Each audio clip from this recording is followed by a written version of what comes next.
Ang movie natin ngayon ay pinamagatang.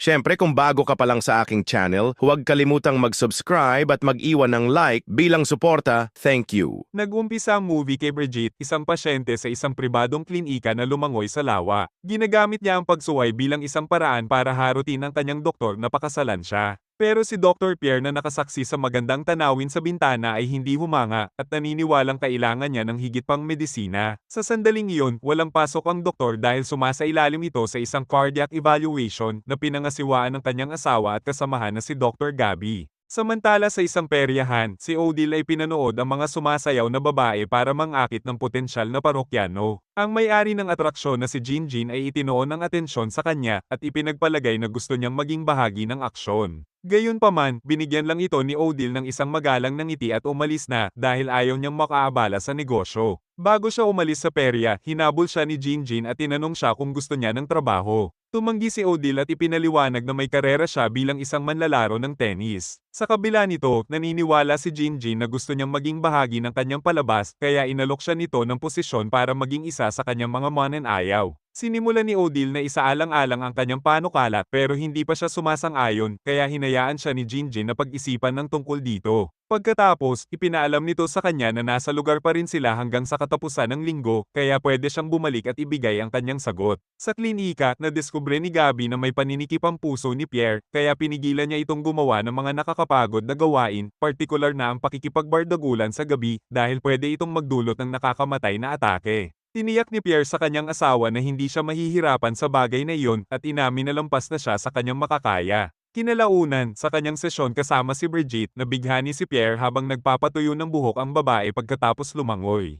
Naramdaman ni Brigitte ang kanyang pagtitig, kaya tinukso niya ito sa pamamagitan ng paghikayat na umpisahan na nila ang kanilang sesyon. Pinagsabihan siya ng doktor dahil sa kanyang kalokohan pero nagpatuloy itong tumitig. Ipinaliwanag ni Brigitte na kaya lang siya lumangoy sa lawa dahil naalala niya ang pangako ng doktor na pakakasalan siya nito kapag sinuwi niya ito. Nagulat ang doktor at nagduda sa kanyang mga sinabi dahil hindi niya maalala ang ganoong pangako. Binaliwala ni Brigitte ang kanyang mga sinabi at sinimulang alista ang kanyang mga plano para sa di umano nilang kasal. Dahil walang oras makipaglokohan, nagpa siya ang doktor na baguhin ang kanilang pag-uusap sa pamamagitan ng pagtatanong kung uminom na ba siya ng iniresetang gamot sa kanya.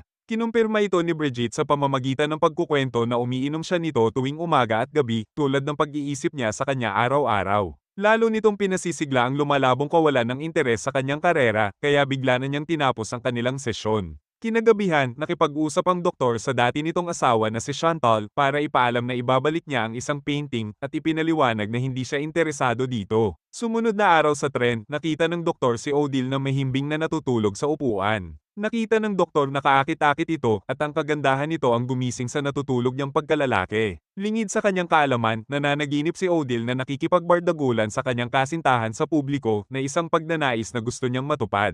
Bigla, nagising si Odile sa kanyang pagkakatulog at nagulat siya nang makita niya ang doktor na malapit sa kanya. Sa halip na suwayin ito dahil sa paglapit nito sa kanya, hiniling ni Odile na sabihan siya kapag nakarating na sila sa kanilang destinasyon. Tuwang-tuwa ang doktor na tulungan siya at ipinaalam sa kanya na pareho ang kanilang destinasyon. Hindi nagtagal, nakipagkita na ang doktor kay Chantal sa dagat at ibinahagi niya ang kanyang kondisyon dito. Nag-aalala sa kanya si Chantal pero pinagtawanan lang ng doktor ang kanyang reaksyon para mabawasan ang kanyang problema. Sa malapit, nakita ng doktor si Odile na nagsasaya sa dalampasigan at dahil sa malupit nitong katawan, lalo pa siyang naakit dito. Pagkatapos makipag-usap kay Chantal, sumakay na ng tren ng doktor pauwi at hinanap si Odile at umaasang makakasama niya ulit ito sa biyahe. Sa kasamaang palad, hindi niya nakita ang babae kaya nadismaya siya. Pagka-uwi, inaliw ng doktor si Brigitte habang ipinapahayag nito ang kanyang negatibong reaksyon sa tuwing nakikipagbardagulan siya sa isang lalaki. Humingi ito ng payo kung paano nito haharapin ang kanyang problema pero ang doktor ay nagsimulang makaramdam ng pagod dahil sa pagkasingaw ng kanyang pantasya. Sinabi ng doktor na wala itong katuturan at hinimok siyang itago na lang ang lahat ng ito sa kanyang sarili. Dahil sa insulto, sinabuyan siya nito ng inumin kaya nakaramdam ang doktor ng paninikip ng dibdib. Sumunod na araw, nagpa siya ang doktor na mag-ehersisyo sa pamamagitan ng bisikleta. Gayunpaman, nagkaroon siya ng problema nang mawala ng preno ang kanyang bisikleta kaya sumemplang siya sa malapit na tennis court.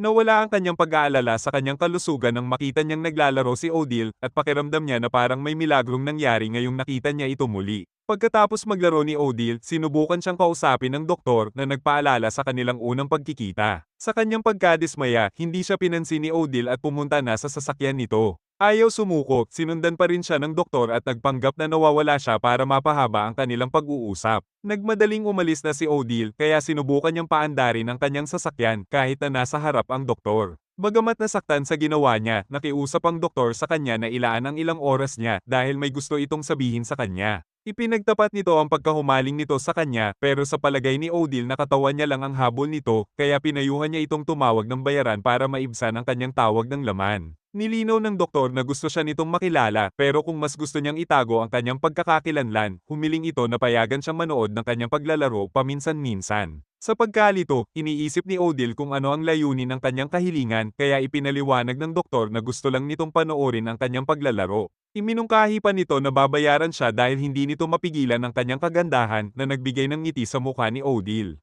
Kahit na natutuwa siya sa papuri nito, tumanggi si Odile dahil wala siyang oras dito. Kailangan niyang maghanda para sa isang pagsusulit sa kompetensya pero hinikayat siya ng doktor na huwag nang maghanda at dumalo na lang sa hapunan kasama siya ngayong gabi. Kinagabihan, tinalikuran ni Odile ang pakikipag-date sa doktor at sa halip ay pumunta siya sa peryahan. Pinanood niya ang pagpapakilala ni Jinjin sa kanyang mga babae para akitin ang mga tao para bumili ng tiket sa kanilang palabas pero nanatili pa rin ang kanyang interes na maging bahagi nito. Bigla, nilapitan siya ng doktor at hindi nagalit sa kanya dahil sa hindi pagsipot sa kanilang date dahil naniniwala itong natatakot din siya sa tulad nito. Nag-aalala siya na baka hindi siya nito makilala dahil bagong ahit ang kanyang balbas at humingi ng opinyon sa kanyang bagong itsura. Pinuri ito ni Odile at binigyan diin na mukha siyang bata na nagbigay sa doktor ng dagdag na kumpiyansa. Sa sandaling iyon, napansin sila ni Jinjin, kaya hinimok siya nito na payagan ng doktor na bumili ng tiket para sa kanyang palabas. Ginagarantiya niya na kapag pumasok ang doktor sa loob ng kanyang tolda, siya ay magiging isang tunay na lalaki. Sa tingin ng doktor ay nambobola lang ito, kaya hinikayat nito si Odile na umalis na, pero tumanggi ito. Nang may pananalig, nagdesisyon si Odile na pumasok para panoorin ang atraksyon. Pinagbawalan siya ng doktor at sinabi na pinamumuguran ito ng mga daga.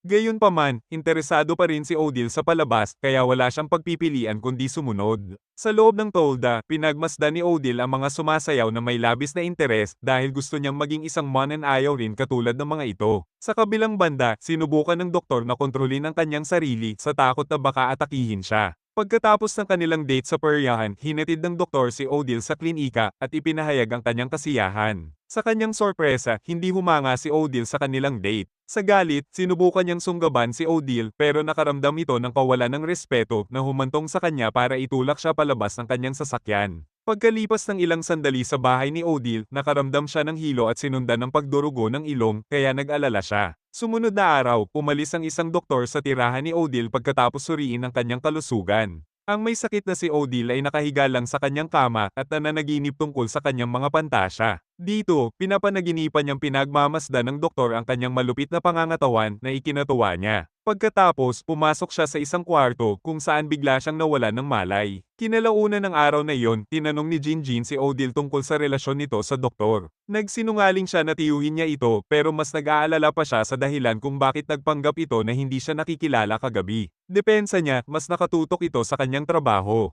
Sa pagpapatuloy, ipinaalam sa kanya ni Jinjin na maglalakbay sila sa Angoulême kung saan nagpasya siyang maging isa sa kanyang mga mananayaw. Naguguluhan si Odile kung bakit kailangan nilang maglakbay doon, kaya ipinaliwanag ni Jinjin na iyon ang perpektong lugar para mapanatili ang kanyang kondisyon. Sa peryahan, nakipag-ugnayan si Odile sa mga mananayaw ni Jinjin at nalaman mula kay Chipper na magsasagawa sila ng maliit na trabaho sa Paris kapag natapos na ang season. Bukod doon, tinanong sila ni Odile kung sinusubukan ng kanilang mga parokyano na sibakin sila at kinumpirma ito ni Siska. Ibinunyag nito na may mga lalaking nag-aalok ng 400 para sa isang sandali na kasama sila pero nilinaw nito na hindi nito sila pinapasaya. Gayunpaman, sinabi niya na kung gusto niya ang lalaki, pwede siyang makipagbardagulan dito. Para kay Wagon, sa tuwing makikita niya ang pagnanasa ng madla sa kanila, nakakaramdam siya ng inspirasyon na ibigay sa kanila ang kanyang buong pagsisikap sa pagtatanghal. Sa oras na ito, tinanong siya ng mga mananayaw kung ano ang gusto niya mula sa madla, kaya ibinunyag niya na gusto niyang mabaliw ang mga ito sa kanya. Sa parehong araw, habang tinuturuan ni Odile ang kanyang mag-aaral sa tennis nang bigla siyang makatanggap ng tawag sa telepono. Nang sagutin niya ito, nagulat siya nang malaman niya na ang doktor ang tumawag.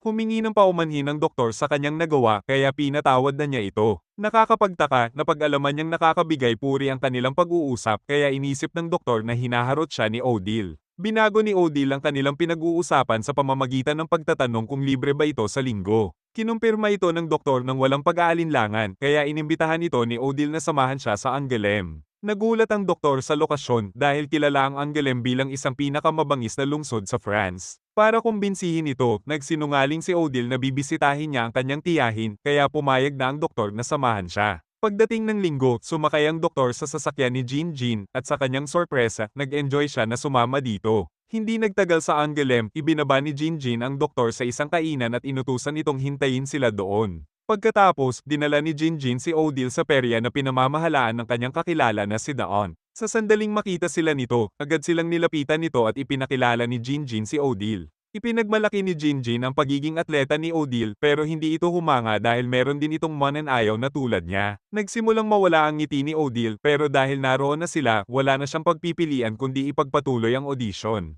Gayunpaman nang nasa entablado na siya, inamin ni Odile na wala siyang inihanda pero iginiit ni Daon na magtanghal siya. Inulit ni Odile na hindi siya handa kaya tinanong niya kung pwede na lang siya maghubad. Bago gumawa ng desisyon, tinanong ni Daon si Jean kung kasintahan niya ito at kinumpirma niya ito. Sa pag-iisip na ito, pinigilan siya ni Daon na maghubad at hinimok na sumayaw lang siya. Kasunod ng kanyang audition, lihim na nagdugo ang ilong ni Odile nang marinig niyang nagpaalam na sa isa't isa sina Jean at Daon. Nag-aalala para sa kanyang kapalaran, tinanong niya si Jean kung ayaw sa kanya ni Daon kaya tiniyak nito sa kanya na isinasaalang-alang siya nito. Pagkatapos, tinanong ni Odile kung bakit sinabi ni Jean na magkasintahan sila. Ipinaliwanag nito na dapat ay meron siyang manliligaw para magbigay ng kislap sa kanyang buhay. Bukod dito, naobserbahan niya na kulang ito, kaya binalaan siya nito na pwedeng makaapekto ito sa kanyang palabas. Sinabi ni Odile na hindi niya kailangan ng manliligaw pero nakiusap si Jean na dapat siyang magkaroon. Kinalaunan sa kainan, tinukso ni Odile ang doktor dahil sa pagtatampo at hindi nito ito itinanggi. Tinanong siya nito kung ang tiyahin niya ay nagtatrabaho sa peryahan pero tumanggi si Odile na sabihin ito. Sa halip, ipinahayag niya ang kanyang pag-aalala habang inaakala niyang nag-enjoy siya sa kanilang biyahe. Sinabi ng doktor na talagang nag-enjoy siya pero hindi niya maitanggi kung gaano siya nagalit dahil patuloy siyang binibigyan ng maling pag-asa tungkol sa posibilidad na sila ay makapagbardagulan. Ngayon, nakaramdam ito ng insulto dahil naglakbay siya ng malayo at nanatili sa maruming kainan para lang pagkaitan ng anumang pagmamahal. Nakisali si Jean sa kanilang pag-uusap sa pamamagitan ng pagpunto na si Odile ay hindi talaga nagmamalasakit sa kanya dahil sa kanyang edad. Sa pagod sa pakikipag-usap, gusto nang umuwi ni Odile kaya hiniling niya sa waitress na si Lulo na sabihin sa kanya kung paano makapunta sa istasyon ng tren. Kinagabihan, nakaramdam ang doktor ng seryosong kasawian sa kanyang pananatili sa lugar. Sa una, nanatili siya sa isang sirang silid ng motel na may mahinang bentilasyon, kaya kailangan niyang buksan ang bintana para makahinga ng maayos. Pangalawa, kailangan niyang gumamit ng pampublikong banyo pero may gumagamit kaya kinailangan niyang umihi sa labas. Pangatlo, hinabol siya ng aso pagkatapos niyang umihi na nag-iwan sa kanya ng takot para sa kanyang buhay. Pagsapit ng madaling araw, nagulat ang doktor nang sinamahan siya ni Odile sa kanyang kwarto, lalo na't nagpa siya itong umuwi. Niyakap niya ito habang nagsisinungaling pero nainis ang doktor sa kanyang sarili dahil sa pagkakagusto sa kanya. Ano man sa mga sinabi nito, gusto pa rin ni Odile na makita ang mukha nito, kaya ibinaling ng doktor ang kanyang ulo. Sa sandaling iyon, nagsimulang magdeliryo ang doktor. Ikinwento nito ang tungkol sa isang supernatural na pangitain niya kung saan nakita niya ang isang magandang babae na lumabas mula sa balon. Para sa kadahilanang ito, nagpa siya ang doktor na talikuran ang kanyang buhay at maging ang karera bilang isang doktor. Sa halip, handa siyang maging tagakatay ng kabayo sa Angoulême o maging isang payaso sa peryahan ni Jean para makasama niya ito. Ipinaalam nito sa kanya na nakipag-usap ito kay Jean at napansin nitong isinaalang-alang nito ang kanyang panukala. Dahil mukhang nagdadalawang isip si Odile, idiniin ng doktor na wala na silang oras para umatras. Bigla, ipinagtapat ng doktor kung gaano nito kagusto na sibakin si Odile sa kanyang huling gabi. Dahil sa kanyang pagtapat, nagsimula siyang makaramdam ng uhaw kaya bumangon siya sa kama para uminom ng tubig. Sa sandaling mapawi ang kanyang uhaw, inamin ng doktor na siya ang huling babae sa kanyang buhay. Ipinaliwanag nito na napagtanto niya ito nang makita siya nito na natutulog sa tren. Dahil sa kanyang deklarasyon, sa wakas ay pumayag na si Odile na ipaararo ang malupit niyang sakahan sa doktor. Pagkatapos nilang magbardagulan, nagsimulang maramdaman ng doktor ang mga sintomas ng pag-atake, kaya hinikayat niya si Odile na matulog na lang sila ng magkayakap. Nang makatulog na ang doktor, bumangon si Odile sa kama at nakita niyang nagdurugo ulit ang kanyang ilong. Nang umagang iyon, pumunta si Jinjin sa kwarto ng doktor at inutusan si Odile na maghanda na para sa kanyang unang araw. Biglang nagising ang doktor at nalilito kung ano ang nangyayari. Sa makatuwid, ipinaalam sa kanya ni Jinjin na si Odile ay magpe-perform ngayon.